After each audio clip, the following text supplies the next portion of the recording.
Hi BookTube, it's Gina. How are you today? I'm doing well. It's raining, it's cold. It's the perfect day to sit down and chat with you about some books. I recently, a couple days ago, saw Jen over at Jen's Reading Life do a video on some of her favorite underrated or lesser known female mystery writers. And it was such a fun topic for a video that I kind of wanted to borrow her idea. Now, if you have not seen Jen's channel, I will, of course, link it down below. You have to check her out. She loves Miss Reed. She loves Rosamund Pilcher. If you enjoy the kind of books that I enjoy, you will love Jen's channel. So be sure and check it out. I will link her video down below, and I will, of course, link her channel so you can check it out. Now, my books that I pulled off my shelves are not all written by women. They're not all series.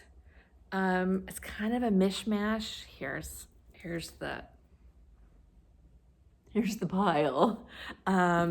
They're just some kind of backlisted mysteries that I have read in the past and loved, and a few that I own but have not yet read that I think I might put on my TBR for March Mystery Madness. I am flying through some mysteries this month. So let's jump in. The first, and actually a few of these are some fun female sleuths, but not all of them. Okay, so the first one is, this book is Mrs. Pargeter's Package, written by Simon Brett. Mrs. Pargeter is a widow who solves crimes.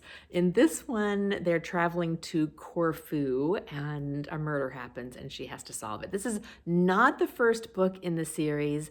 The first book is a nicer class of corpse. I don't know if you need to read these in order or not, but you know, always a good idea to go ahead and at least start with the first one. And I love the cover on this one. The next, and this is a series. The next one is also a series. This is Picture Miss Seaton. So this sleuth is Miss Seaton. These are written by Heron Carvic. There's also he died or stopped writing these midway, and someone else did take them on. And I have not read the later books in this series, but what I love, and I forgot to look up, I can't remember which book is first in this series. I forgot to look it up, but I would recommend going in order with these just so you get to know Miss Seaton. Yeah, actually this is the first. I think this is the first one. Miss Seaton is hilarious because she never realizes that she is solving mysteries. She is accidentally helping a young man accomplish something, and it turns out he's the murderer, and he gets her in his car, and he thinks he's kidnapping her, but she thinks he's just being a sweet young man, and they're hilarious. They're absolutely hilarious because Miss Seaton just doesn't have a clue, but she always identifies the killer. So they're really, really funny. Next is Robert Barnard. This is The Case of the Missing Bronte. And in this one, I think it's the detective stumbles across an old lady in a pub in England. These are all so far, set in England. And she thinks she has an original unpublished Bronte manuscript. And we go on from there. And this one is a lot of fun. I also have another Robert Barnard that I have not read this one. This is Death of a literary widow. And let's see, this one doesn't actually have a description on the back. So I don't know what this one is about, but the first chapter in this one is called Two Old Ladies Locked. So I think this is going to be right up my alley. That's definitely going on the TBR pile. Next, and this is a little bit of a newer series that I've really loved, by Anne Purser. And this is the Lois Mead series. This is actually, she's got a couple different series within a series. Well, two with this sleuth that I know of, Lois Mead, who is a cleaner in a small town village in England. My dream. Let's see, the first one, they all have these kinds of funny titles.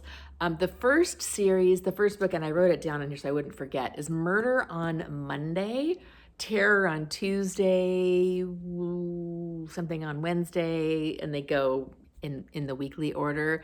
And then the first one in this series is Warning at 1, Tragedy at 2 is the second, etc. So I would, with this one, definitely start with Murder on Monday, which introduces the characters, and this is really fun. I love this series.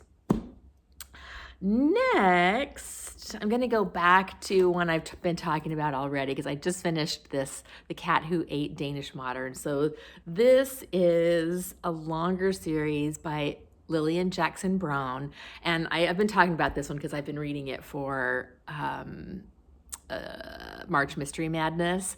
I've read them all, so I am not necessarily reading them in order because I was able to get one on an audio edition from the library that I listened to out of order. This is the second book, and I think this might be one of my favorites of the series. The next one, which I just started, The Cat Who Turned On and Off, is also a favorite because that one is set in a town, in an area in the town called Junktown. It's full of thrift stores and junk stores, which I love. So I love that one too. And this is a fun series about they call him older, but he's always described as being over 45. And I'm like, well, that's not older. But of course, he ages as the series continues, but not a ton. He's always seems to kind of be the same, older but unspecified age. He's got a long pepper and salt mustache and 2 Siamese cats who, it's a little bit ridiculous, I admit, they help him solve crimes. He's a newspaper man. These first few books, I will say, they were written very early on, and then she took a break and picked the series back up. And this one was published in 1967, and it shows they're a little chauvinistic on some levels, a little dated, but I love them. In this book, he acquires his second cat. So in his first book, he acquires the first cat, and then in this book, he acquires the second cat. And as a cat person, I love this series a lot. Next is another series. This is another cozy series that is dependent upon animals. This one is actually from the animals' perspectives. And so, you know, some people don't really like that. These animals are able to talk and communicate with each other.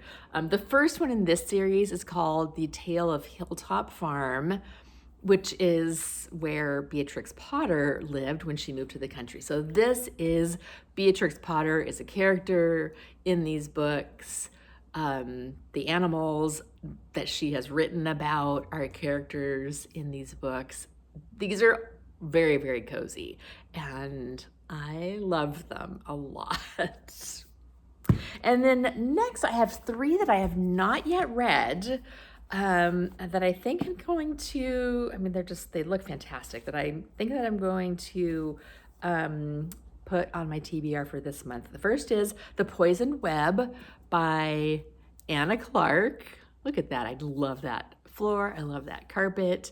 Let's see, and this is about a cranky old lady who lives in Oxford, and someone's going to get murdered. We don't know if it's her or someone else, but I'm guessing it's going to be her. Next is the Mark Twain murders. This is set in a college, in a library. Look at that old computer, you guys. I love that. This is by Edith Skom, and I just love the cover on these vintage mysteries. And then lastly is Murder in a Nice Neighborhood by Lora Roberts. And this is about a woman who lives in her VW bus, which is so cute. And a body is discovered under the bus. And she has to prove that she did not kill that person. So I think I'm going to add these. These will be pretty quick reads. I think I'm going to add these to my TBR for March. We'll see, because I've been reading a lot on my Kindle, because it's so easy and there's so many books at my library. So what are you reading for March? I would love to hear if you're reading any books for March Mystery Madness. And please don't forget, go check out Jen's channel. She's fantastic. I know you're going to love her.